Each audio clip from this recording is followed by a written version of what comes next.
Welcome to Beacon of Speech. I'm Fred Hunt. That's Ted Coley. Hey, Ted Coley. Hey, where are we? We are at the in-laws' house. Long story short, Beacon of Speech. It is 90 degrees in my house, and we are in the air-conditioned comfort of the in-laws' house. And while the whole family is gone, we're doing a Beacon of Speech. So thank you for coming over here. And like I said, you almost look like some sort of messiah figure. He comes right at you.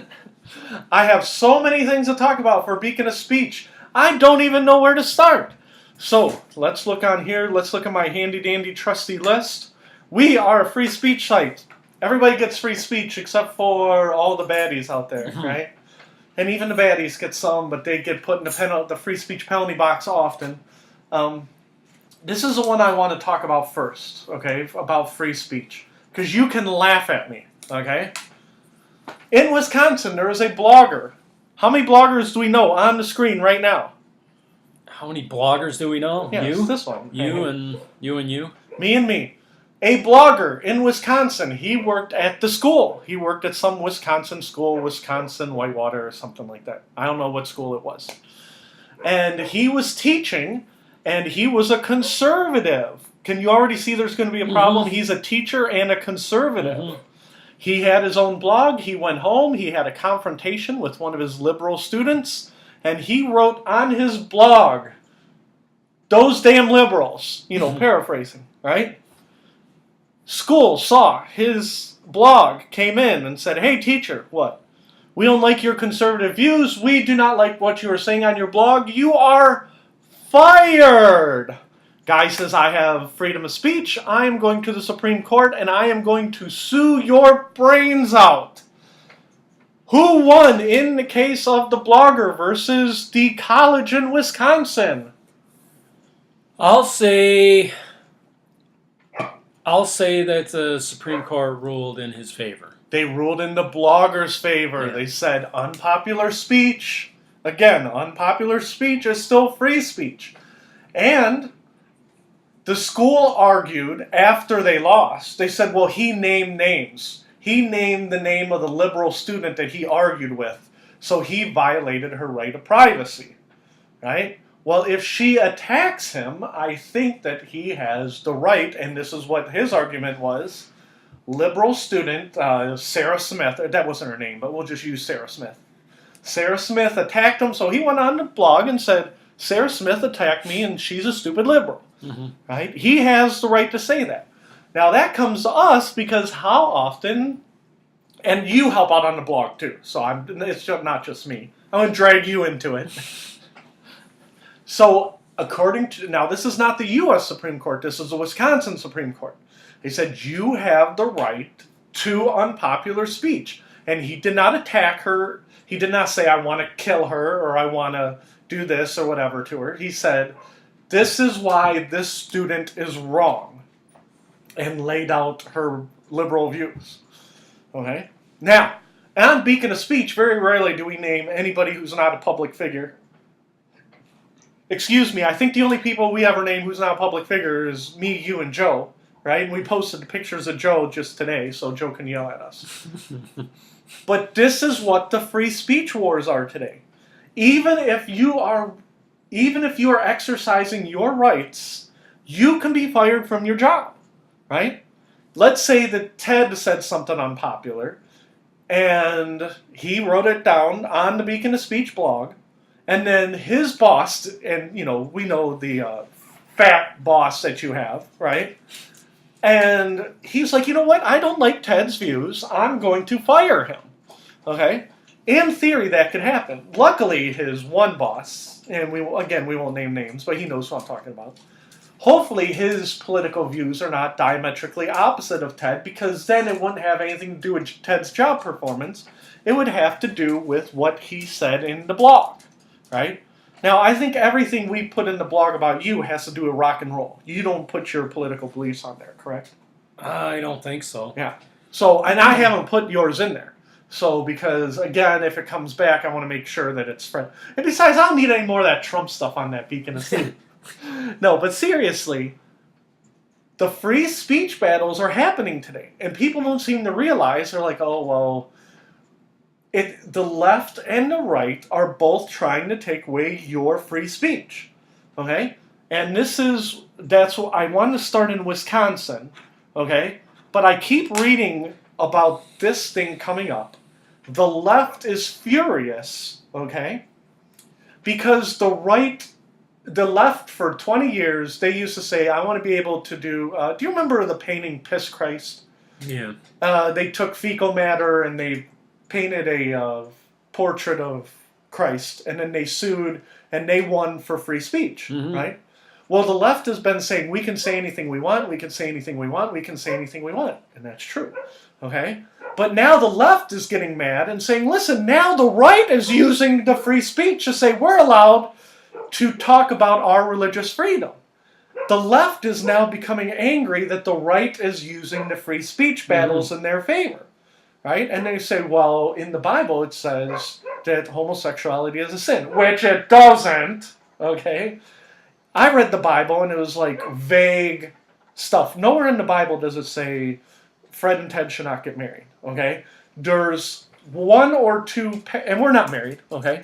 There's one or two passages that Old Testament passages that vaguely refer to it, okay? But it's like, what does the Old Testament have to say about process? Are you referring to the passage where it says about laying with? Yeah, a man shouldn't lay with another man, right? That's Old Testament. That's the one you're thinking of, right? But what's happening is the Old Testament also doesn't say anything about processed food. It talks about slaughtering the fatted lamb or, not eating the pig on the Sabbath and all that stuff. It doesn't say anything about processed foods, right? So what it does is that people are taking 20th century values and they're trying to impose it on the Bible 2,000 years ago. You see what I'm saying? So the left is now saying, the right is saying, we have free speech because we have the Bible. And the left is saying, well, the Bible is hate speech. And they're like, no, you can't say the Bible is hate speech. That is protected free speech. You see what I'm saying?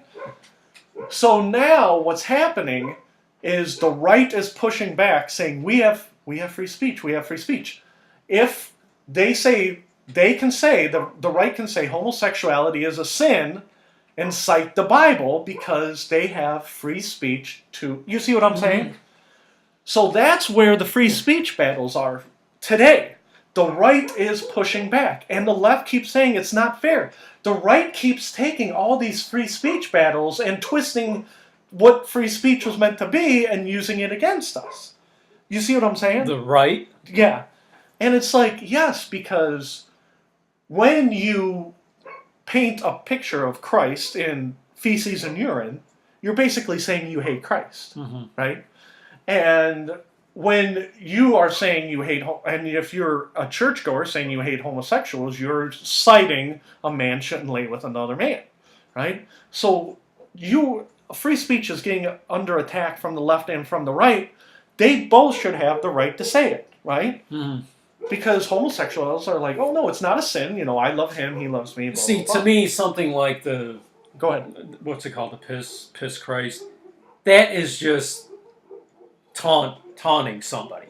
Right. You know what I mean? Yeah. There was in my opinion, there is no other reason for them doing something like that other than to say, I'm going to try to piss you off as much as possible. Right. Yeah. It's not art, it's taunting. Well, but that's exactly where I'm going with this. The left keeps screaming, you can't use the Bible as free speech. You see what I'm saying? Yeah. It's like, well, why can't you use the Bible as free speech? And like I said, I keep reading, and I read it 2 weeks ago, and it drove me crazy.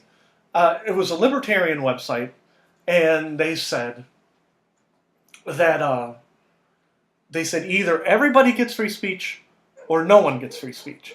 And they said, the problem is today, when you stick up for the right, everybody assumes that you're on the right. And when you stick up for the left, they assume you're on the left. And it's like nobody is standing up for the concept of free speech. Yeah. And what happens is you're picking winners and losers. And that's what's happening today. And I think it was the ACLU said that they are tired of protecting right-wing speech. and they're going to step away from protecting free speech. It just seems to me like we're getting to a point where the truth does not matter. The truth, and that's where we're going. All that matters is whatever Keep you going. Dogs in. Whatever you want. Yeah, whatever your angle is the truth. Right. Get in here, dumb dogs. Come on, you stay out there. You go ahead and stay out there and keep barking. We have dogs coming in and We out. have dog issues. So, but the point is, Was that Kevin barking out there? yeah, he was joining in. That's why he separated. But so that's what's going on in America. And when the ACLU says we can't move our agenda forward if we keep protecting right-wing speech, it's like, holy cow, that's dangerous stuff. And like I said, you cannot let the Nazis roam. Who did you say, the ACLU? Excuse me, yes, the ACLU. You cannot have the Nazis. You have to stop the Nazis, right? But you have to draw a line between the Nazis and the right wing. You see what I'm saying? Well, now I think the rest of the family's coming in. So you have to draw a line. Just like on the left, you have to be able to tell the difference between the left and the communists. You can't let the communists come in and take over America. But it's the same line. If people are on the left, they have to have the right of free speech too. And that's, I keep seeing the libertarians described as the new middle, right? Because they're stuck between all the attacks, but they're not really the new middle. What they're trying to do is flash back to, the constitutional this and that and the other. Mm-hmm. So, is that why they were barking? Hello, everybody. Hello. Welcome to Beacon of Speech. You can wave. Are you excited? No, you're not excited about Beacon of Speech? It's hot as hell out there. Yeah. It is hot. Did you buy me anything? Awful. No, I bought tennis shoes. Where's the other kid? He was looking for Kevin out back because we couldn't find. No, he's inside. No, Alex is. No, but do we need to tell him that the dog is inside? Well, he found out. Kevin's inside. Okay. Thank you. So anyhow, that's what's been bothering me is no matter what I read from one end, read from the other. You don't understand how horrible the other people are. We got to shut down their speech. Everybody wants to shut down everybody's speech today. And for the last 3 weeks, that's all I've been reading about. Mm-hmm. Is you don't understand how bad they are. You don't understand how bad they are. You don't understand how bad that guy is. Right? And literally, right before you drove up, I was reading a post from another libertarian friend. Okay? What did the Russians do that were so bad during the 2016 election? What did they do? Yeah, what did they do? Exactly. Because until today, I was a little confused. What did they do exactly that was against the law? Are they the ones who hacked the email? No. What they did is they set up fake accounts. You know how I have a Fred account on social media? Yeah. Joe Kaufman has an account. You don't. You can't find Ted Coley on social media. Is that correct? As far as I know. They pretended like they were Americans, and then they would put posts like, Hillary is the devil. Okay? Now, don't get me wrong, it is illegal.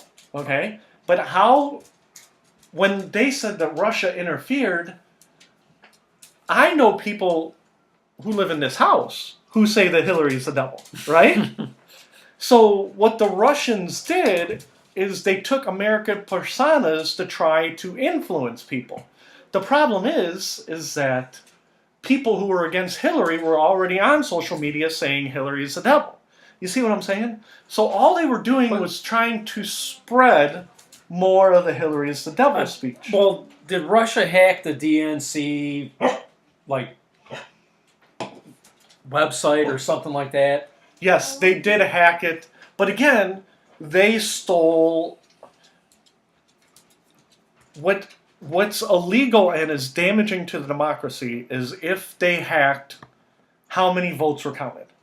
At the end of the day, where all of Trump's votes counted, all of Hillary's votes counted, was the Electoral College. Okay, now all this stuff that was attacking Hillary, again, China was doing the same exact thing attacking Trump. You know what I mean? Now there'll be like, well, they didn't set up false names, but there was no there was no corruption of the voter logs. Does that make sense? Yeah, no. So, And that, in the end, that should be the only thing that really matters. Yeah. Now, if you wanna do You- indictments against Russian for breaking international law for setting up fake American accounts, that is illegal, but it doesn't invalidate the election. You see what I'm saying? Mhm. And that's where I'm trying to draw the line. Is, we all say that the left and right has free speech. Technically, the Russians do not have the free speech to come to America and pretend like they're American citizens. You see what I'm saying? The Constitution does not protect Russians pretending to be Americans. Mm-hmm. Okay? So they have to prosecute those Russians. But they did not corrupt the vote counts. And now all you're doing is, who is really saying Hillary's horrible? And let's just say it was 12 Russians who did it and 100,000 people were exposed, okay? Well, that doesn't nullify the million people who hated Hillary and posted, "We hate Hillary," and then shared it on social media. You see what I'm saying? Mhm. So there's a clear delineation, and I keep thinking, well, yes, you have to keep the election sacred, but what they were doing is just running propaganda. But everybody runs propaganda. The left runs propaganda, the right runs propaganda, and basically, you have to prevent citizens from other countries pretending to be Americans using our free speech laws. Mm-hmm. Yeah. And that's why, again, not a Trump fan, not a Hillary fan. You are a Trump fan, right? Mm-hmm. But let me be honest with you. Some of the stuff that they were writing about Hillary, like the one guy's, he was indicted because he opened up an account. His name was like Vladimir Shlakomov, right? And he opened up an account that said his name was Joe Smith, right? And Joe Smith, he took a picture of Hillary and says, "Hillary is the devil." And then he shared it on a website, and then it went viral, and everybody said, "Oh, Hillary's the devil, that's funny," and they shared it. But how many people have you heard in your real life, not Russians, how many people do you know who thinks that Hillary is the devil that you have met and talked to? How many people do I know who You think that? personally know real people. Yeah. That you look them in the eyes and they're like, "Hillary is the devil." You have met people like that, Yeah. correct? Yeah. Not Russians, real Americans. Yeah.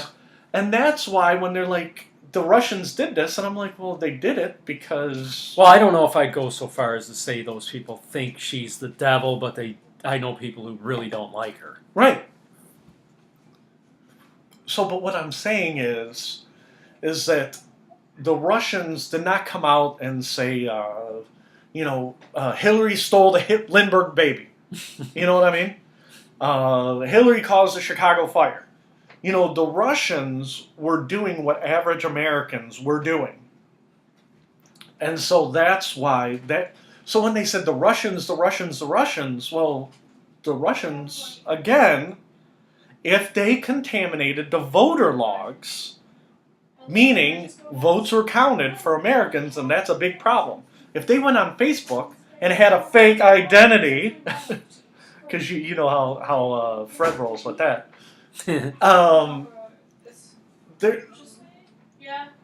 it's unsavory and illegal, but it doesn't undermine the democracy. Does that make sense? Yeah. Because how many people, like, you're not even on social media. So how many pictures from the Russians did you see before you voted for Trump? Did you see anything on the internet before you voted for Trump that said, "Oh, you know what, I'm voting for Trump because that picture said Hillary is the devil"? It did not influence you because you're not on social media. Yeah. You can manipulate anything you want, just like free speech. You know what I mean? The left and right, we want to manipulate the free speech. You don't get free speech, I get free speech, my free speech is right, your free speech is wrong. Everything is being manipulated, and it all goes back to what you were saying when I let the dogs in. What is the truth? Everybody says, what is the truth? Where is the truth in the news? Where does it lie here, there? All I'm saying is you have to be able to have free speech. Now, if your speech is just horrible. You know, I'm going to kill that person or take away their money. You have to restrict the speech, but that's literally 1%. Okay? Let me give you an example. Since I talked to you last, LeBron James left, right? Good thing or bad thing? Is it a good thing he left or bad thing he left? Well, I mean, for the Cavs, it's a bad thing. But do we care about the Cavs? Yeah. Okay. I think in the long run, it was good that he left, not in the short run. Again, I've written about it on the blog over and over, that LeBron James is all about LeBron James. Yeah. He's never been about the Cavs, the Lakers, the Heat. Excuse me, LeBron James looks in the mirror, and that's all he worries about in the morning. It's LeBron James. He don't give a crap about you, him, the team. He does not give a rat's ass about the Cleveland fans. Okay? But the point of my story is... To me, he sucks the oxygen out of everything. Oh, yeah. Yeah. Like Trump. It was funny, on one of the blogs, I called LeBron James the Black Donald Trump. So if that ever hits the media, that'll probably what gets me in trouble, beacon of speech, is called LeBron James the Black Donald Trump. That'll be our epitaph. That'll be the last one. But no matter what you say about LeBron James, it doesn't matter because he's a basketball player. Whether he wins, loses, as long as you're not slandering him, it doesn't matter. I think LeBron James is awesome. And we'll just use this as a free speech battle. I think he's awesome. You think he's horrible, right? Well, at the end of the day, it doesn't really matter because he just plays basketball. Mm-hmm. You know what I mean? And you can hate LeBron and say, boo, boo, LeBron, don't score that basket. But at the end of the day... So you're glad he left? Oh, yeah. Yeah, he was going to suck the life out of the Cavs. Okay? One of the articles I did said, when you're 35 years old, these guys don't want to practice. They don't want to play. They talk about how basketball is like a job. You know what I mean? And he is not going to be putting up those magical numbers when he's 35 years old. Mm-hmm. So his last year of his deal is he's going to make, I think, $41 million. If he's making $41 million and he's averaging 10 points and 9 assists, do you think the Cavs fans are going to be happy? No. No, he will drain the life out of the franchise like Kobe drained the life out of the Lakers. They paid him a ton of money, and then he was basically walking around with a walker his last season. Mm-hmm. So it's the same thing. I think I startled the dog. Oh, I'm sorry. Must have been sleeping. So, since we're talking about athletes, it's not the real world.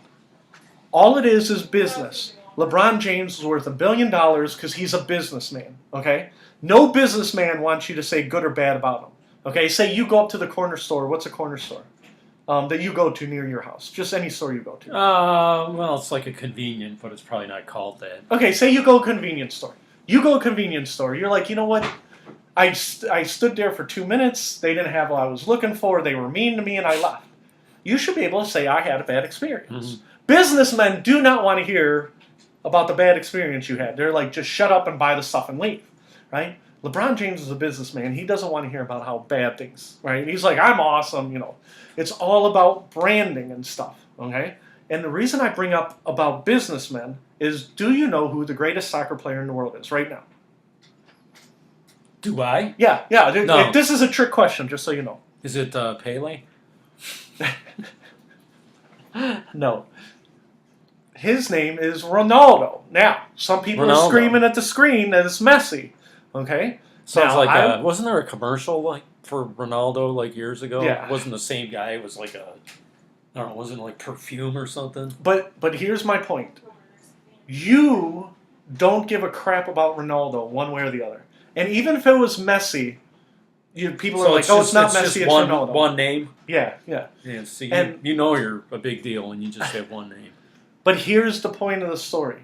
You literally don't care about soccer. So it doesn't affect your life at all, one bit. Okay? So you can say Ronaldo's awesome, he's horrible, but this is where we go into the business world. Okay? And this is going to tie back into where you work now. Okay? And you'll be like, oh, I'd like to see that. We're going to do it. Okay? Now, Ronaldo, this past week, he's leaving his club in Spain. They're going to pay him, LeBron James, money to go to Italy and play for a team called Juventus. Okay? Now, what do you know about the Italian team Juventus? Be honest. Nothing. Nothing. Juventus is owned by the car company Fiat. Now, you're familiar with Fiats. They are sweet cars. Would you love to have a Fiat? Yeah, but my brother said they're not very good. See, I don't know. Should I even say that? Can we get in trouble That's for where that? I'm going for free speech. If your brother said, we don't know what your brother's name, but your brother says Fiats aren't very good. Yeah, it wasn't me. That's- It was my brother. That he has the right to say that, okay? Now, Fiat owns Juventus. Fiat took a big pile of money and pushed it over and gave it to Ronaldo. Ronaldo goes, I want to go to Italy and I want to go play for Juventus, right? As soon as that was announced, the people... Do you know what Fiat stands for? No, I don't.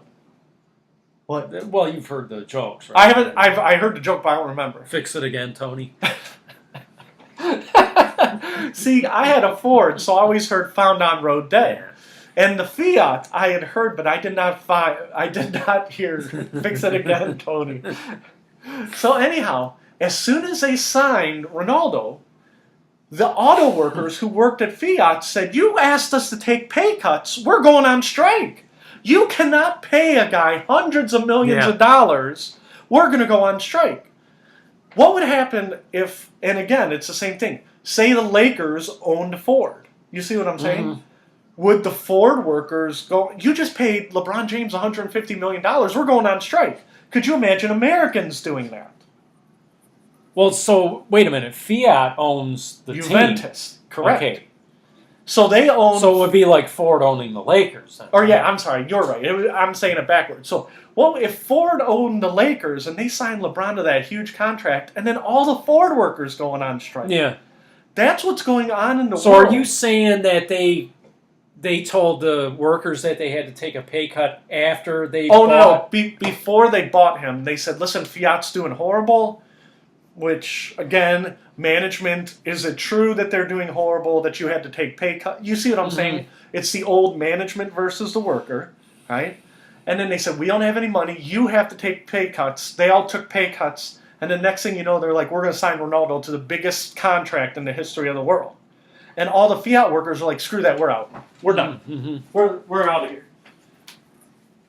And so that's why, that's real life. Well, LeBron does. Oh, can you blame them? Oh, no, I don't blame the Fiat workers at all. What I'm saying is, whether you love or hate LeBron, you have the right to say it because it doesn't affect, like, the real life. In Italy, Ronaldo signed with Juventus. That was real life. Nobody went on, when LeBron got signed 2 days later, nobody got cut except for Isaiah Thomas. You see what I'm saying? In Italy, it caused them all to go on strike. And Ted's still thinking. He's like, Now, wait a minute.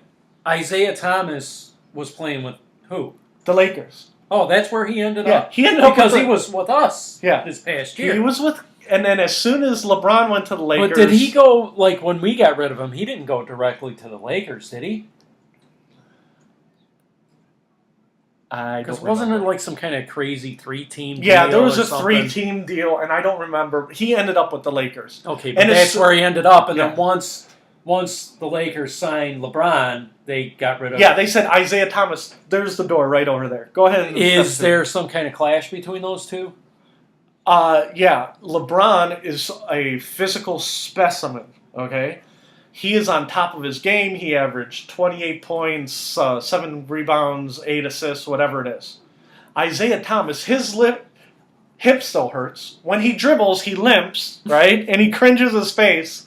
So the problem that they have is Isaiah Thomas can't play anymore. You see what I'm saying? Yeah. It'd be like, say, me and you Yeah, worked he's in a not. company. He's not even that old, is he? Yeah. It'd be like me and you work at a company. No, he's like 28. 28, 29. That's what I thought. It'd be like me and you working at a company, and then we took somebody who transferred from another sector, and they're like, well, they have to be on light duty. That's why they're working with you two.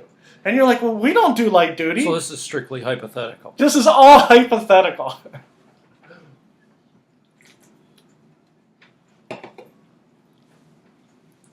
But that's why I like to talk about sports, because even if you're wrong, take any sports figure. Even if you're wrong, it doesn't matter. Sports doesn't matter. It just doesn't. You want your team to win. I want my team to win. How'd my team do? Right here, England. They came in fourth. Okay, they bit it. Okay. Well, who won? France. France won today. So they won. France is the champion. They beat Croatia. And you would be very disappointed. I'm glad you changed the subject. No riots. No hooligans in the stands. No beating up. No taking English fans and putting them in caves. The Russians were very well behaved, and I was very disappointed. Okay? France beat who? France beat Croatia. Croatia. Now, Ted doesn't know that Croatia's a country. I know that Croatia is a country because I have in-laws who are Croatian. Right? Now, do you know where Croatia is on a map? That's my trick question to Ted. It's a trick question. Mm-hmm. Where it is on a map? Yep. Say we were at your house. Where is it on the map? Is it somewhere around Russia? It is around Russia, but it would not... See, we're used to doing the show at your house. See where the light is? Yeah. That's where the globe would be, right? We'd pull down the globe, and we would spin it around, and you have an old globe from when you were a kid. There is no Croatia on the map. It would say Yugoslavia. Yeah, okay, it's Yugoslavia, yep. So Croatia was part of Yugoslavia, Bosnia, Serbia. Yeah. Eventually, Yugoslavia broke into 6 countries. Bosnia-Herzegovina, Croatia, Montenegro. So Croatia is former Yugoslavia. Okay? And in my head, it's almost like, say, United States broke up. And they're like, well, Ohio won the World Cup. You're like, wow, that's great. You know what I mean? So Croatia, they came in second. I'm sorry, Croatia didn't win. France won, Croatia came in second. Third place was Belgium or the Netherlands. I can't remember which one. Fourth place was England. Where was Russia in all this? Russia came in like 8th. They actually did really good. Russia put on a great show. They did no riots, no nothing. Now, did Germany? Germany went out in the first round. Yeah. And everybody was yelling, Germany, Germany, what are you doing? Germany went out in the first round. But there was one interruption, and I'm going to write about this on Beacon of Speech tonight. Excuse me. They're playing today, France. Okay, France on one side, Croatia on the other side. In the middle of play, the ball goes to midfield, right? All of a sudden, it looks like 2 police officers who look like they're 15-year-old boys come running onto the pitch. Okay, now you know this from American sports. Whenever somebody interrupts the game, you pan away or pan the cameras away so you don't see who it is. Mm-hmm.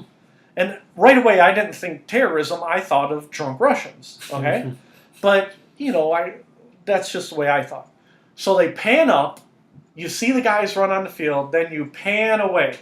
So you can't see what's going on in case, they have a knife or something. They didn't, okay? Do you know who ran on the field of the World Cup? Who ran on the field? During the World Cup today. And where was this? I believe it was in Moscow. I'm not 100% sure. I just know it was in Russia. Was it Putin? Putin was there. He was in the skybox. It was Pussy Riot. Do you remember those girls? Yeah, I think so. Yeah, those are the girls who say the world needs to be warned about Putin. Which I have to see the pictures, but they look like, from far away, they look like 15-year-old boys, so I got to find out about that. Okay, but so they're the ones who interrupted the World Cup. We're going to talk about that on Beacon of Speech blog. Hopefully that's not blocked. But so that's what interrupted the World Cup. And the police grabbed them. And, one of them, it was funny because there's like 3 cops. And they just, they're dragging them across the grass. And again, I thought it was a teenage boy. They're dragging this girl across the grass. Yeah. So they're dragging her through the grass. And I'm like, oh, well, she's going to have a rough night. The point is that they did a great job. They did not do there was no riots in the stands, no tear gas. You always watch soccer games in Eastern Europe and they're shooting flares and it looks like the stands are on fire. Right? They didn't have any of that. It was a good old corporate event like the Super Bowl. And that's why you're glad you didn't watch, right? Because you don't want to see you don't want to watch soccer, right? Mm-mm. Yeah. Let me write this down real quick because I want to talk about. Okay, we're talking about cities in Russia. I want to talk about cities in America. I'm being dead serious, okay? Cities in America. Cities in America. 2018, USA Today came out with the 5 worst cities in America, right? 5 worst cities in America. Okay. Now, Do you want me to guess them? I'm going to make you guess, but there's a point to my story. It's only 5 that they listed. No, they listed like 50. Okay. So I'm only saying the top 5. Towns that are under 100,000, like East Cleveland, don't count them. Okay? Okay. So East Cleveland, you can't count them. It has to be a city 100,000 or larger, meaning Youngstown, Ohio, or bigger. 5 worst cities in America. Okay? 5 worst cities in America.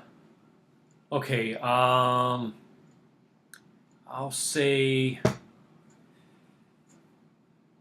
I'm not going to necessarily do it in order. Oh, but no. Just let me know if any of these are in the top 5. Detroit, Yes. Cleveland. Yes. Okay, now I'm going to stop you. Because I did an article about how Detroit and Cleveland, for like the last 8 years, are the worst cities in America, no matter what list you do. This list, they're number 1 and number 3. That list, they're number 2 and number 6. This list, they're number 3 and number 4. No matter what, under every matrix, it's always Cleveland and Detroit. And so 2018 comes, I think number 5 was like Youngstown. I think 4 was Cleveland. 1 was Detroit. And 2 was like Flint, right? But Okay. the point is okay, so there's still one more. It was. I don't remember what the other It city. wasn't like St. Louis or something like that. St. Louis was like 6. But the point was, for the last 8 years, every poll always says Cleveland and Detroit are the 2 worst cities in America. What was number 1? On the USA Today poll was Detroit. Detroit. But I've seen them where Detroit's 4 and Cleveland's 1. You see what I'm saying? No list says, oh no, those other lists are way wrong. Cleveland's at 78 and Detroit's like 36. And you know what's a really bad city? Albuquerque and Sacramento are the worst. Under all matrices, it's always Cleveland and Detroit. Always. Cleveland, Detroit, Cleveland, Detroit. And so when USA Today did it, I skipped right to 1 through 5 to see where Cleveland and Detroit were. They were 1 and 4. Right up by Flint and Youngstown. I'm like, oh, Jesus Christ. Right? Now, we can say Cleveland and Detroit are awful because we live here. Yeah. Right? But people from other parts of the country, they talk about Cleveland and Detroit like it's a third world nation. Right? Now, they have the freedom to say that, and I'm not saying they're wrong, but what I'm getting at is it doesn't change. You know what I mean? Like, they say Cleveland and Detroit's awful, but what do they do about it? They're like, well, just don't live in Cleveland or Detroit. That just sucks. There's no, plan. Yeah. They don't help. Like it. What they're saying doesn't help the people who are living there. Right. And what I'm getting at is... All they're doing is just reminding the people who live there that you live in a bad city. It's like, well, thanks for the reminder. Yeah. And, again, for the last 8 to 10 years, every list I look says Cleveland, Detroit, Cleveland, Detroit, Cleveland, Detroit. So they're like, but what are we doing? And we got a local newspaper, Cleveland Plain Dealer, and Cleveland bid on having an Amazon headquarters, and they said that would help Cleveland. And I'm like, Amazon is not coming here. 220 cities wanted Amazon to come here. We did not make the final cut to the final 20. And we want to know why, right? And they said it was done by a bunch of I'm like, they're not coming here because it's a crappy city. All you have to do is read the USA Today, 5 worst cities in America, and every year it's Cleveland, Detroit, Cleveland, Detroit. Amazon wasn't coming here. You have to have what are we going to do to solve these problems? And it's not like they don't know what the problem is. For the last 5-10 years, Cleveland and Detroit were the 2 worst cities in America. Now, part of the reason I bring it up is because how often do you go to Cleveland? You go there a lot, right? Yeah. Okay, we'll just leave it at that. We won't get into the nuts and bolts of it. I almost lived there.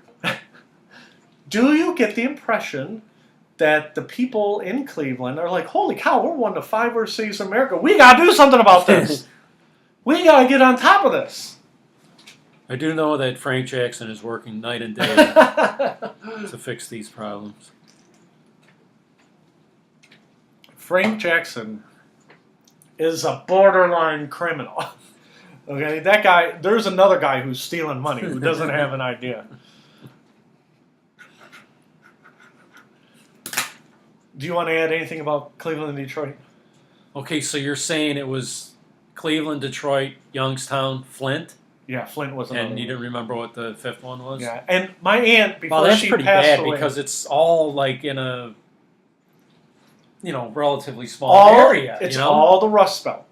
It's all the former Rust Belt. The jobs left. They're like, well, what do we do?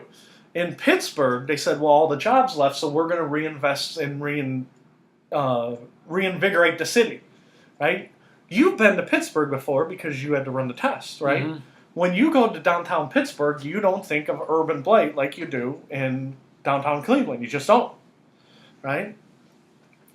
But I'm telling you, it's because Pittsburgh, as soon as those jobs left, they're like, what's our plan to move forward? Yeah. And you never see Pittsburgh on the list of 5 worst cities to live in. You just don't. And it's not that far. It's 3.5 hours away. They should be on the list too because their leaders reinvented themselves and moved forward. Mhm. Cleveland leaders are like, how can we steal every nickel and dime and milk this city for every cent it's worth? Yeah. How can we basically scrap like everything that's left and get the money for the scrap? Frank Russo. Okay, you remember your buddy Frank Russo, right? Mm-hmm. He's a local politician. He's in jail, right? And he's old. He's like 74, 76, right? He was convicted in a federal court of law of steering contracts and stealing over $1 million from the Cleveland government, right? He wants to leave jail, okay? Why does he want to leave jail for, Ted? This is another trick question. Why does he want to leave jail? Because it sucks. You got it. It sucks. Not that he stole the money. Not that he didn't know about people stealing the money. Not that he directed contracts to his friends. Not that he broke all the laws. Jail sucks. His argument is jail sucks and he has health problems. Okay? Not that he didn't do all this stuff. And the other guy, the guys who did it in Cuyahoga County, both of them are literal morons. Okay? Russo's defense is jail sucks and he wants to be out. And the other guy is what, Demora? Demora is the other criminal who said, listen, I stole the money, I directed the contracts to my friends, but everybody did it, so if you put me in jail, you have to put everybody in Cuyahoga County government in jail. So that's another horrible defense. So the two biggest ringleaders, or the two biggest morons, their defenses to get out of jail today are everybody did it, and jail sucks. Okay? And you wonder why Cleveland is in the bottom 5 worst cities to live in. Those were the county leaders for years and years. Yeah. And Kucinich knew about it. And Kucinich even said in a speech, because Kucinich, they used to call him a choir boy, he says, I don't deal with the pay-to-play politics. I remember that. I remember when he said that. Right. I mean, it was like kind of a shocking thing. Yeah. But he knew about it. What did Dennis Kucinich do about it? Nothing. Nothing. He goes, well, they have pay-to-play politics. Okay, well, that's illegal. Holy cow, I'm busy running for president. I'm trying to campaign in Honolulu because you remember when he was in Hawaii, he was campaigning for president, but he was too busy to fix the problems in his hometown. And if you notice, after he ran for president, everybody saw what a phony he was, and he can't even get elected governor now, right? Mm-hmm. Because again, Dennis Kucinich took office. He was over his head, but then he's like, oh well. There's corruption all over Cuyahoga County. What do you want me to do about it? You're an elected official in Cuyahoga County. What do you mean? What do you want? What do you want us to do about it? And again, the Democrats are like, well, the damn Republic. There hasn't been a Republican in office since when? Voinovich. What was the last Cleveland mayor who was Republican? Would it be Voinovich? Probably. Yeah, I think so. So you can't blame Voinovich on one of the worst places to live in. Because Mike White was a Democrat, right? And he was there through what, like all of the 90s, Yeah. maybe. I want to say Voinovich was in the 80s. Yeah. Yeah, because I think Voinovich got elected like in '79, maybe. Yeah, it was. Voinovich. Oh, it was a long time Yeah, ago. and I don't know how long he was there. But if you go back 50 years, I think it's all Democrat except for Voinovich. So you can't come out and say, well, it's those damn Republicans. And Voinovich was basically the guy who replaced Kucinich. He I came, believe so, he came yes. right after Kucinich. Because Kucinich was so bad, the city's like, holy cow, we can't put another boy mayor in. We got to put an adult in there. So, yeah. and that's why, to me, it's just nobody wants to fix the problem. All people want to do is restrict your speech and say how I'm right, you're wrong. Now, was it Jane Campbell that came right after Mike White? I believe so, but she was another one who was like, like when you think of government as a libertarian, you think of people who have to, do national defense, right? Somebody's got to fix the roads, somebody's got to pick up the garbage, right? Well, Jane Campbell is like, you don't understand how much it costs to pick up garbage. It's like, that's one of the basic government functions. If you can't pick up the garbage, you might as well just dissolve the city. It's like, do you know how much garbage costs to pick up? Yeah, I have a rough idea. That's probably a quarter of your budget. Yeah, if you can't figure out how to pick up garbage, it's like Then dissolve the government. This might as well be Baghdad. Yeah, because when you think of local government, this is what you think of, okay? How do you get water? Who picks up the garbage? Who are the policemen and firemen, right? That's what you think of a local. And when she came out and said, we can't afford to pick up the garbage, it's like, well, then what can you do? yeah, well, then you better cut something else. You got to pick up the garbage. You can't not pick up the garbage. You're like, you know what? We can't afford this. We're going to keep giving money to the Rock and Roll Hall of Fame, but we're going to cut out the garbage pickup. And I hate to keep circling around to it, but you keep talking about truth and what is truth. And it's like you don't know what truth is anymore. Mm-mm.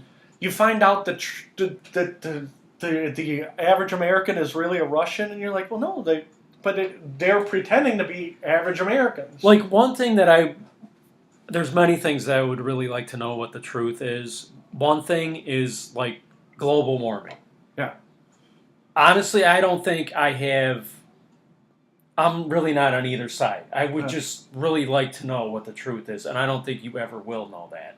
Well, like as far as if we're really contributing to it, and I think we are, okay. But here's my ruse, okay. but the thing is that's just your opinion, right? Yeah, I think we are, okay.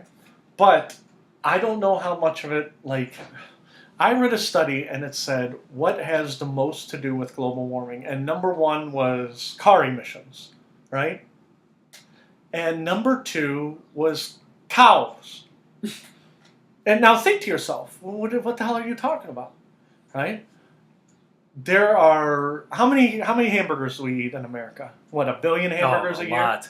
So just say there's 100 million cows in America. Just a nice round number.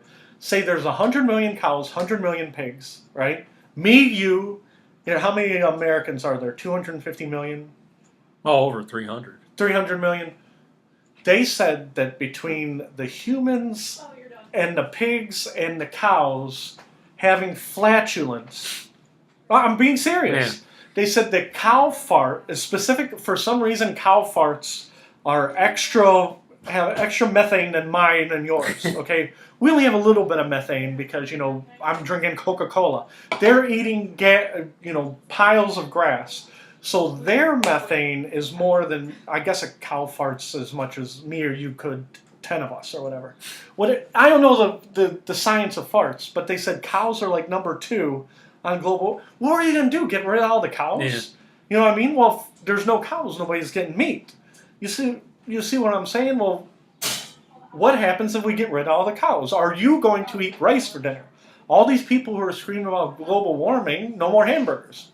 Would you rather have global warming or You see what I'm saying? So you're going down a dangerous path when the Earth, a billion years ago, the whole Earth was 2,000 degrees. You want to keep it from going back to like Venus is now. But who's to say that this is not another up and down cycle? I'm sure that we are causing it to go up. You see what I'm saying? Mm-hmm. But how do you bring it down? Okay, are we going to get rid of all the cows? If you get rid of all the cows, what's the next step? Get rid of the people, because are 8 billion people just going to eat rice cakes? And see, you already know the answer. And it doesn't. I'm already telling you I'm not doing it. I don't care if it's 130 degrees outside. We're eating cow. But that's why the people like in India are like, well, the Americans need to stop eating meat. It's like, yeah, screw you, we're not stopping eating meat. Well, we worship the cow. Well, you can worship all the cows you want in India. And that's why you don't know what the truth is. I think that there is global warming, and I think it does have to do with pollution. But again, that's a small part of it. And the other thing is, I remember reading about that the Earth was going into a new ice age as late as the 40s or 30s, right? And it's like, well, if the Earth is going into a new ice age, it's got the ebbs and flows, hot and cold, hot and cold. So if you think that we're all screwed, you should be for space exploration, right? You should have colonies on Mars in case we F up the Earth.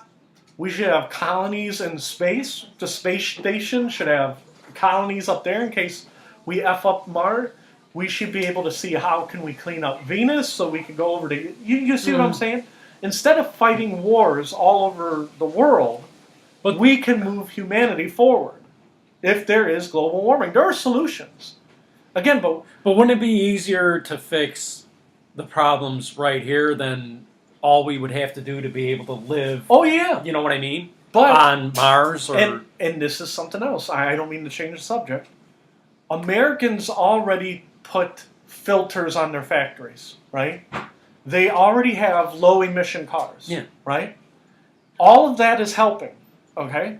Where on the planet can you go and they're literally burning coal in garbage cans and the air is black? China? In China. They're chanting USA. Even if me and you we stopped eating hamburgers, we went to low emissions, our carbon footprint is zero, just hypothetically, right? The Chinese are like, screw you, we're going to burn coal. We're going to set this world alight. You see what I'm saying? Yeah. So America's like, we're not going to go down to zero carbon footprint when the Chinese, it's almost like, Ted, you need to do something. You're like, well, I'm not going to do something if Fred doesn't do it. You see, America is now saying, we are not China.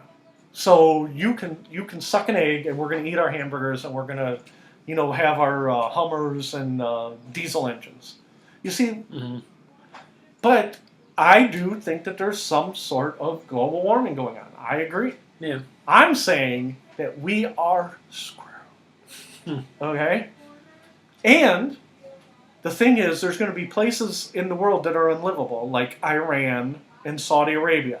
When all the people from Iran and Saudi Arabia and their countries cook, that's 120 degrees and the whole thing's a desert, where are they going to move to? Detroit.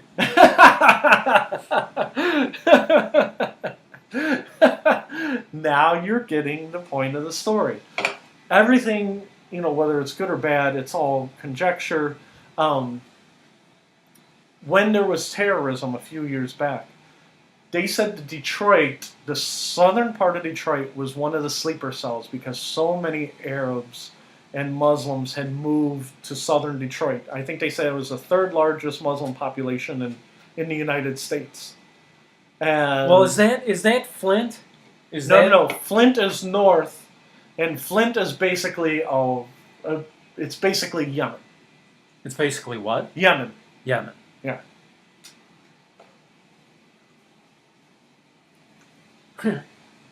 Which brings us to Yemen. I wrote an article about Yemen on Beacon of Speech. And this is the other reason that I bring it up. We were talking about Cleveland and Detroit. There's problems in Cleveland and Detroit. What are we doing about Cleveland and Detroit? Nothing. Nothing. They just suck. Okay? We live in Cleveland, not in Cleveland, but around Cleveland, right? It just sucks, right? Yeah. There's no plan to fix it. They're like, it sucks there. What are you going to do? Well, you know Well, what? That's true of every problem. It's like they don't fix it. They just say, well, you make enough money and then you can move away from the problem. Yeah. You can move away, you can move to California. And then you won't have to deal with the problem. But Yeah, nobody problem fixes solved. the problem. Yeah. Nobody fixes the problem. Then when California sucks, they're like, you know what? California sucks. We're going to move to Idaho or we're going to move to Nevada. Well, California sucks. They don't fix the problem. They just leave the problem alone. So, Yemen. I did an article about Yemen.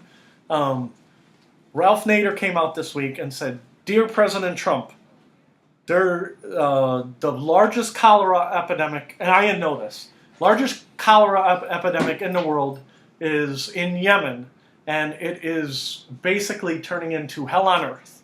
Okay? Now, is cholera, is that water? Nurse Crystal, I don't know. you don't know how cholera spread? No. What are you doing in school? Learning about current diseases and how to change bedpans. Where did shoe go? So cholera, okay, it's a plague of Yemen, okay? Yemen, how many parts are in Yemen? How many parts? Yeah. Yemen is south of Saudi Arabia, and they said they're fighting a civil war. They said there's the Yemenese government, the Iraq Al-Qaeda section, the Saudi Arabian rebels, and the Iran-backed rebels. Wow. So they have 4 different factions fighting in Yemen. And Ralph Nader said he was watching a special on TV, and it said that that there was a bomb in Yemen, and it was somebody dropped the bomb, and it was in the desert in Yemen. Okay, and supposedly it said "Made in Michigan." Okay, it actually, when you make a bomb, you're proud that you made that bomb, and you put "Made in Michigan" or "Made in Detroit" or wherever the hell it is, right? So you put "Made in blah blah blah." Okay. Ralph Nader says, I saw it. I know we're in Yemen. We made that bomb. Why are we in Yemen? Okay? Now, Ralph Nader is correct. We should not be in Yemen because The bomb was made in America? the bomb was made in America. It was an unexploded bomb, which is a bad advertisement. You know, if I'm from Yemen and I see an American bomb that doesn't explode, I'm like, I'm going to buy the Russian bomb because I know that one will go off. Right? You see where I'm getting at? Mm-hmm. So Ralph Nader says, we are constitutionally, we're not supposed to be in Yemen. Constitutionally, we're not supposed to be in about half the countries we're in. Would you say that's fair? Mm-hmm. So Ralph Nader says, constitutionally, we shouldn't be in Yemen, and he's right. And he says, we need to get authorization through Congress to be in Yemen, and we need to do something. Okay, which goes back to what me and you were talking about before. What do we do about Yemen? I don't know. There is no right answer because it is a cluster F. Yeah. Okay? And if you back the Iranians, next thing you know, the Saudis are mad. If you back the Saudis, the Iranians are mad. If you back the Iraqis, the Iranians and the Saudis are mad. If you do the government that kills their own people, everybody's mad. There is no right or wrong answer. But instead of saying that's none of our business, we sell bombs to everybody and says we're going to gut your country. And we're going to make money selling bombs to 4 different ethnic groups. You see what I'm saying? So Ralph Nader says we need to do something. What do you want us to do? Get out, don't sell weapons to them. Okay, well, tell the American industrial complex not to sell bombs to the people in Yemen. And next thing you know, they're like, well, if we didn't sell to them, the Russians would sell to them, and then they're going to make the money we were going to make. And again, now you're at, there is no right or wrong. You can't keep us from making money because the Russians will just sell them bombs. And constitutionally, we should be in almost no countries in America. If there's a war, we're supposed to pass it through Congress. You see what I'm saying? Yeah. Now, some of these countries, I think constitutionally we can still be in Korea and stuff. Okay? But we need to pull out of countries. And say, well, if you pull out countries, do you know how much money we lose? Well, that shouldn't matter, right? It shouldn't matter how much money you lose. It's not about how much you can sell a bomb for. Okay? Now, the people who make the bombs are like, Now- oh, go ahead. Now, this American bomb that ended up in Yemen, Right. And Ralph Nader saw it with his own eyes, so I believe him. does this mean that we're secretly backing somebody there? We are. The military, like Let me make sure I'm doing this right. We are probably backing the Saudi rebels because we hate Iran. but nobody's come out and said we're doing that, right? And that's why Nader is saying, Trump, you need to be honest, which, you like Trump, but I'm like, Trump, be honest. Right? And I'm laughing, right? So, but Nader is saying, I'm bringing the attention of the Yemenis people, right? Now, some people are like, well, it's like the Cleveland of the Middle East. They need to figure out their own problems. You see what I'm saying? I'm coming in for a second.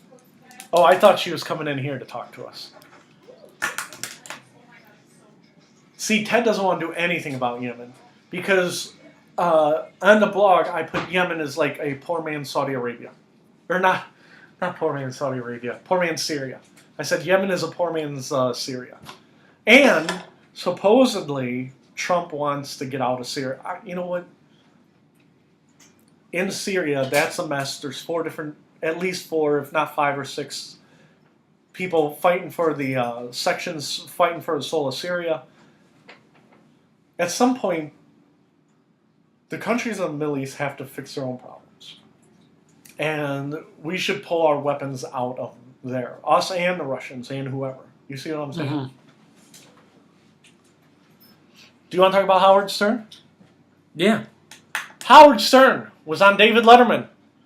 He was on the David Letterman show this past week, that hour-long interview.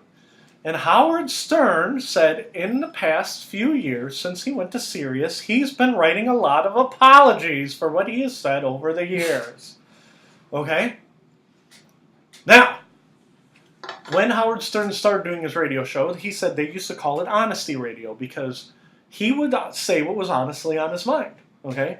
Whether he was up on a subject or not up on a subject, he said what was on his mind. And, if there were strippers, he'd be like, I wouldn't mind hooking up with that stripper, right? But he talked about things besides just, strippers and prostitutes, right? He'd talk about local events, national events, worldwide events, right? And he said over the years he insulted a lot of people. And then once he got to the top of the mountain, he was #1 talk show host in the world, right? Then all of a sudden he's like, you know what? On my way up, I kind of pissed a lot of people off. So I wanted to apologize to a lot of people, including David Letterman, right? Now, as he was on his way to the top, he said a lot of things that were the truth, right? That turned out to be not the truth, okay? And Like what?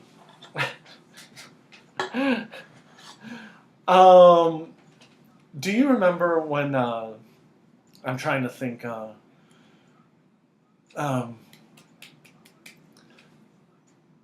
do you remember when he used to, what was the contest they did where it was the Miss Howard Stern, where the Miss Butterface, they would have the girls like in bikinis, but they would wear bags on his head. The girls were in bikinis, and it was like, these girls are beautiful, but their face. Yeah. Right? Yeah. In hindsight, that might not have been the nicest thing to do to the poor girls who weren't very good looking. Yeah. Okay? Now! Do you think, and I just thought of this, do you think he might be doing this to preempt a problem with like the Me Too? Oh yeah, absolutely. That's part of it too. But, so when he was doing that, he's like, in hindsight, that might not have been a good idea. Okay? Now, if you're in the moment, you should be able to say, you know what, that might not be a good idea to do. You see what I'm saying? Well, you know what's funny? It's like something you do like maybe once or twice or for a few minutes. It's like, but when you spend years doing something, Years and then you're like, wait a minute, that might not. It's like, a mistake is something you do like in a minute or two. Right. Like a pattern of behavior is not Yeah. a mistake. You obviously wanted to do that. Because he talks about Donald Trump. He says he was a great guest because he said anything that was on his mind. And they would insult women and blah, blah, blah. And I'm like, maybe you shouldn't have insulted the women. You see what I'm saying? And it's like, oh, I was so sorry, blah, blah, blah. It's like maybe while you're in the moment. Now, again, we talk about this. And me and you are talking, and I might make a factual error and you catch me. Or maybe we're saying something in the moment and we're like, you know what? We should have double checked on the internet. But basically, he made a career out of certain things that he's now apologizing for. Yeah. And it's like, that's why I want to focus on like the speech issue. You see what I'm saying? He focused on whatever was on his mind, and truth was, he goes, well, in hindsight, that might not have been a good idea.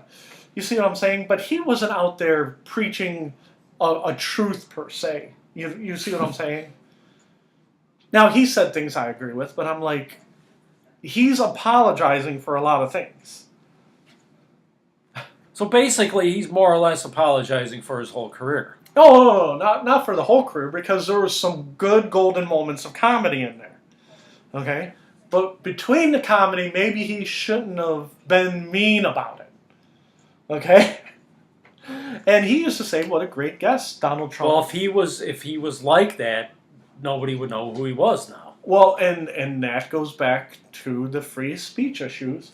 Howard Stern has free speech, and he can say what he wants and blah, blah, blah. I'm just saying he shouldn't come back in hindsight and say, you know what? I never thought that people wouldn't be offended. You never thought they'd be offended by that? You know what would be really funny is if 10 years from now he retracts his apology. Do you know Sacha Baron? It was a mistake to apologize for my whole career. But the whole thing is, Howard Stern used to complain. He said there was some guy in Florida who used to listen to his shows all day long and then complain about them, and then he'd get FCC fines. Right? What I never understood is, if you don't like Howard Stern, just turn it. Yeah. Right? The problem that me and Ted have, specifically with Howard Stern, is Howard Stern was I am the unapologetic, voice of the generation. Take no prisoners, full forward. I'll do anything for a laugh. Mm-hmm. And then after the fact, he's like, oh, no, I'd really like to be beloved. And all that stuff when I was younger, I was angry. Well, why weren't you angry? Well, because I wasn't loved. Well, why weren't you loved? You see what I'm saying? Mm-hmm. Where's the truth? Is well, I evolved. Yeah. So basically, you were an a-hole until you got everything you wanted, and then you were a nice guy because you had, $100 million in the bank. Well, if you're an asshole to everybody until you make your money, that doesn't mean you're awesome at the end. That means you're an a-hole. Okay? You're an a-hole with money. Yeah. So, and we know people like this in real life. They were a-holes, and then they made money, and they're like, well, we're happy now because we got the money. You don't understand. I had to be an a-hole to make that money. If I wasn't, I wouldn't have a big fat bank account. Yeah. And so that's why I keep beating the drums in the circle. And you know people like that, and I know people like that. They're like, you don't understand. You don't make money in America unless you do A, B, or C. Well, then you have to sell out your principles. They're like, okay. You know how much my principles are worth? They're worth this money. I'm writing down a number. I'm writing down a number. And you need to meet that number. And, I used to say, you remember Ray, right? Yeah. I won't say his last name so he didn't get sued like that guy in Wisconsin. I used to say that Ray would sell his mom to Arab princes if it meant he would get his bonus. Like, he had literally no morals. Now, the last story you heard about Ray said that his job is not that hard, right?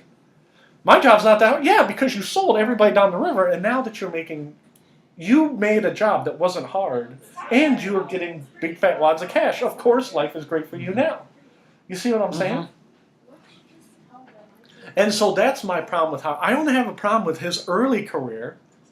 When he was miserable. You don't understand. We didn't have any money.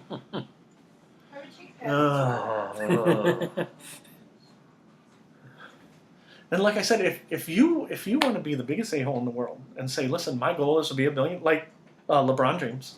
I want to be a billionaire. LeBron James can, well, okay, fine. You're a-hole billionaire. Good for you. Just don't play it off like, no, I'm just like me and Ted, and then, stick the knife in Ted's back and he's on the ground bleeding. You're taking money out of his pocket, and you're like, me and Ted are the same. That's what I have a problem with. Ted's laughing because... No, it is funny because we do know people who fall under that category. But it's all from a smaller view to the bigger view. But one of Howard Stern's favorite people he used to talk about was Heather Locklear, right? And he was in the news because he said, poor Heather Locklear, she's been through the ringer because she was married to Richie Sambora, is that correct? Yeah. And who was the other one? Tommy Lee. Tommy Lee. And Howard Stern made a joke, and it was funny. And he has the right to say it, and he was spot on, right? And then somebody came out and said, you shouldn't make fun of Heather Locklear, even if it's a joke, right? Well, but it's true. She basically married two of the biggest heathen rock and rollers there were, right? And so he was telling the truth. Now, Howard Stern, in his wisdom, if he was a good comedian, he would double down and say, yeah, I said it because it was true and it was funny. You see what I'm saying? Mm-hmm. He wouldn't come back and say, well, I'm friends with Heather and I'm very sorry. You say what you mean, you say what you mean. Mean what you say, vice versa. Okay? You don't say something, get in trouble, and then turn around and go, I'm sorry. Okay? And again, if you're sorry, you want to be sorry for the right reasons, not for the wrong. I'm not saying never say you're sorry. That's not what I'm saying. I'm saying don't do your shtick and then cash the check and then say, oh, I'm sorry because, I want to be viewed as this great guy. Whereas I'm a horrible guy. See all the shakes of the head I'm getting over here? So, are you guys looking for me? My keys. They're not in my pocket. Are they in the door? These ones? No. Those are Dad's. Did you take the keys before? Are you guys leaving?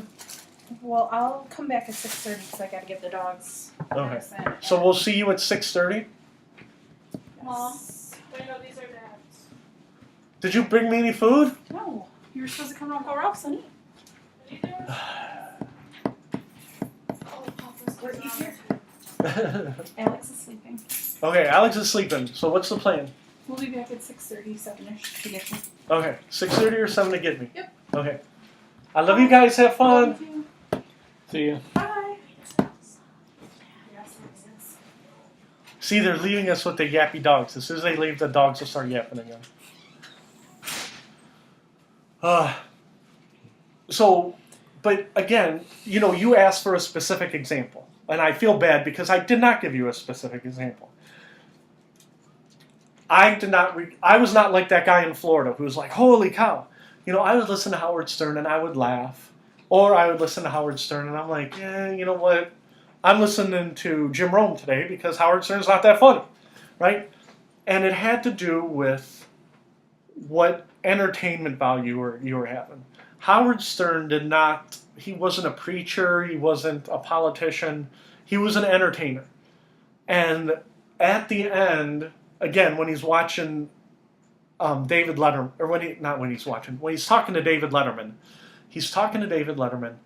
and the two of them are talking like they were two titans of their realm. Do you see what I'm saying? Yeah, I'm sorry to interrupt, but one thing I want to say, I remember years ago, probably like in the early 90s, probably 93 or something like that. Mm-hmm. Andrew Dice Clay, yeah, who would sometimes come on Howard Stern's show, I believe. Well, remember Andrew Dice Clay apologized because they were giving him a hard time, women's groups or whatever. Yeah. And Howard Stern told Andrew Dice Clay, that is the worst thing you can do. Yeah. He goes, because your fans want to believe that you are that guy. Right. Because part of Andrew Dice Clay's apology was, it's just an act. Right. I'm not that guy. And Howard Stern was like, that is the worst thing you can do. Yeah. Because the people who love you want to believe you're really that guy. Right. So basically, Howard Stern is now doing the same thing that he told... That Andrew Dice Clay did. Because basically, Howard Stern should have told Andrew Dice Clay, don't apologize until you've made a couple $100 million. Right. Then you can do it. Then you apologize. And then you can see what mistakes you had made. And again, I feel bad because I feel like we've been talking about Howard Stern a lot. I wanted to bring up the Heather Locklear thing because he's still funny. Today he's still funny. Okay? But there's a newfound, like, well, I'm America's entertainer. You see what I'm saying? Part of the free speech of me loved Howard Stern because you never knew what he was going to say. And me and you talked about this before when he said, this I specifically remember. Here's something he was wrong. Howard Stern said, kill all the sharks. Okay? Sharks eat men. There's no good reason to have sharks. Kill all the sharks. Okay? He did not mean kill all the sharks. He was trying to be funny. Yeah. Okay? He's trying to be hysterical. Kill all the sharks. And Robin's like, do you mean kill all the sharks? He's like, yes, I mean kill all the sharks. What good do the sharks do? Sharks don't, they don't solve they don't cure cancer. They don't fix all this, right? So he was wrong about the sharks. You shouldn't kill all the sharks, but he was being funny. Now today, he'd be like, well, of course I was kidding about killing all the sharks. I love all of nature's creatures. And you're like, oh, no, don't say all that. If you were listening to the context of the show, you could tell that he was kidding about killing all the sharks. And now what you're trying to do is not let the media portray you in a certain light. You see what I'm saying? Now, if he wants to explain himself and say, listen, I said kill all the sharks as a bit. You are idiots for thinking that I was being serious. I don't have a problem with him saying that.